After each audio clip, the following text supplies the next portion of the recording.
ମନ ପୋଡ଼ିଗଲେ ସମସ୍ତଙ୍କୁ ଦେଖାଯାଏ, କିନ୍ତୁ ମନ ପୋଡ଼ିଗଲେ କାହାକୁ ଦେଖାଯାଏ। ଘରର ମୁରବୀ ଯେତେବେଳେ ମଦ୍ୟର ନିଶାରେ ସବୁବେଳେ ବୁଡ଼ି ରୁହନ୍ତି, ସେତେବେଳେ ସେଇ ଘରର ସୁଖ, ଶାନ୍ତି ଆଉ ଖୁସି ଧୀରେ ଧୀରେ ଅଗ୍ନିର ଜ୍ୱାଳାରେ ଜଳି ଜଳି ଯାଏ। କୋରାପୁଟ ଜିଲ୍ଲାର ଚିଲିଗୁଡ଼ା ଏକ ଛୋଟ ଗାଁ। ଏହି ଗାଁର ପଞ୍ଚୁଆ ଜଣେ ରାଜମିସ୍ତ୍ରୀ। ଦିନକୁ 700 ଟଙ୍କା ତାଙ୍କର ରୋଜଗାର। ଏହି ରାଜମିସ୍ତ୍ରୀ ହିସାବରେ ତାଙ୍କୁ ଏ ଏରିଆ ସାରାରେ ସମସ୍ତେ ଜାଣିଛନ୍ତି। ଘର ତିଆରି ହବ ତ ପଞ୍ଚୁଆ ଭାଇ ନା ଗୁଡାକ, କାରଣ ପଞ୍ଚୁଆ ଭାଇର କାମ ସବୁଠୁ ଏକ। ପଞ୍ଚୁଆ ଭାଇଙ୍କର ଗୋଟେ ଖରାପ ଗୁଣ, ସେ ସବୁବେଳେ ଟିକେ ମଦଟି ମାରିଦେବେ, ତାପରେ କାମ।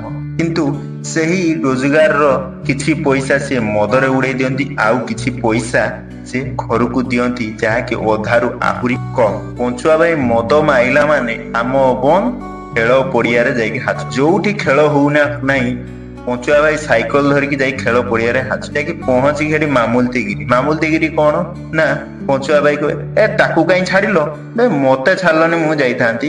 ଗୀତ ବାଜିଲା ମାନେ ପଞ୍ଚୁଆ ଭାଇ ନାଚ ହବ। ପଞ୍ଚୁଆ ଭାଇ କୁ ସମସ୍ତେ କୁହନ୍ତି, ପଞ୍ଚୁଆ ଭାଇ ତମେ କାଲି ଆଇଲନି, ଆମେ ହାରିଗଲୁ। ପଞ୍ଚୁଆ ଭାଇ ସମସ୍ତଙ୍କର ହସର ପାତ୍ର ସାଜିଥିଲା ଓ ପଞ୍ଚୁଆ ଭାଇ ସମସ୍ତଙ୍କ ଆଖିରେ ଜଣେ କମେଡିଆନ ହେଇଯାଇଥିଲା। ସେଥିପାଇଁ ତାଙ୍କୁ ସମସ୍ତେ ଖୋଜନ୍ତି। ବାହାଘର ହେଲା, ବ୍ରତ ଘର ହେଲା, ମଦ ଟିକେ ମାରିଦେଲା ମାନେ ପଞ୍ଚୁଆ ଭାଇ ନାଚ ପୁରା ଏ କ୍ଲାସ, ସମସ୍ତେ କୁହନ୍ତି। ଏମିତି ପଞ୍ଚୁଆ ଭାଇ ମଦର ନିଶାର ଚକ୍ରବ୍ୟୂହରେ ପଶିଗଲେ ଯେ ଦିନ ନାହିଁ ରାତି ନାହିଁ ଘରକୁ ଫେରନ୍ତି ନାହିଁ। କିନ୍ତୁ ସବୁବେଳେ ତାଙ୍କ ସ୍ତ୍ରୀ ଭାରି କଷ୍ଟେ ମସ୍ତେ ସଂସାରକୁ ଚଳେଇଥାଏ। ହଠାତ୍ ଦିନେ ପଞ୍ଚୁଆ ଭାଇ ଘରକୁ ପହଞ୍ଚିବେ, ତାଙ୍କ ସ୍ତ୍ରୀକୁ ବହେ ବାଡେଇବେ। ସ୍ତ୍ରୀ ଲୋକ, ସେ କୋଉଠୁ ବା ଖାଇବା ଆଣିକି ସବୁଦିନ ଆଣିକି ଦେବେ। ସମସ୍ତେ କୁହନ୍ତି ତମେ ତ ରୋଜଗାର କଲ, ତମେ ପଇସା ତ ଅଧା ମଦରେ ଉଡେଇ ଦେଲ, ଆଉ ଅଧା ସାଙ୍ଗସାଥିରେ ଉଡେଇ ଦେଲ। ଘରକୁ ପଇସା ଦେନେ ସିନା ତମ ସ୍ତ୍ରୀ ରୋଷେଇ କରିକି ରଖିଥିବ, ତମେ ଆସିଲେ ଖାଇବ। କିନ୍ତୁ ଏକଥା ନ ବୁଝି ଆସିବେ ତ ତାଙ୍କ ସ୍ତ୍ରୀକୁ ବାଡେଇବେ। ତାଙ୍କ ସ୍ତ୍ରୀ ରେଖା ବହୁତ ଧୀର ସ୍ଥିର ଧୈର୍ଯ୍ୟବାନ। ଦୁଇଟି ବଡ ପୁଅ ଅନିରୁଦ୍ଧ ଓ ସାନ ପୁଅ ଶିବା।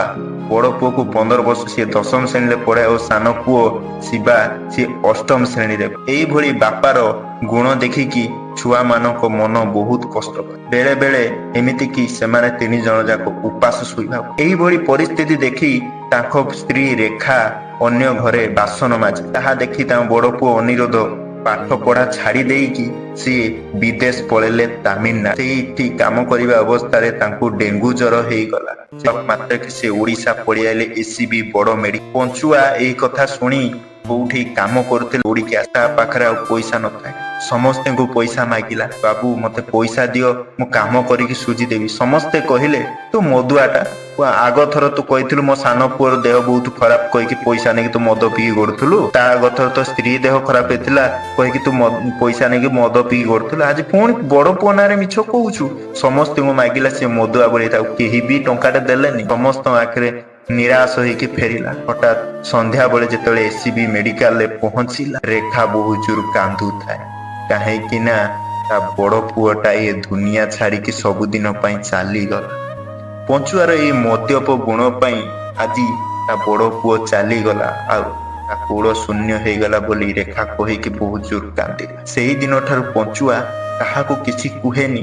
ହସୁଥିବା ମଣିଷଟା ସବୁଦିନ ପାଇଁ ଚୁପ୍ ହେଇଗଲା। ସବୁଦିନ ପାଇଁ ନଚୁଥିବା ମଣିଷଟା ତା ନାଚ ହିଁ ବନ୍ଦ ହେଇଗଲା। ହଠାତ୍ ଦିନେ ଖିଆ ପିଆ ବନ୍ଦ ହେଇଗଲା। ପୁଅର କଥା ଭାବି ଭାବି ପଞ୍ଚୁଆ ମଦ ବି ଛାଡିଦେଲା, ଖାଦ୍ୟ ଛାଡିଦେଲା, ଶେଷରେ ଦୁନିଆ ବି ଛାଡିଦେଲା।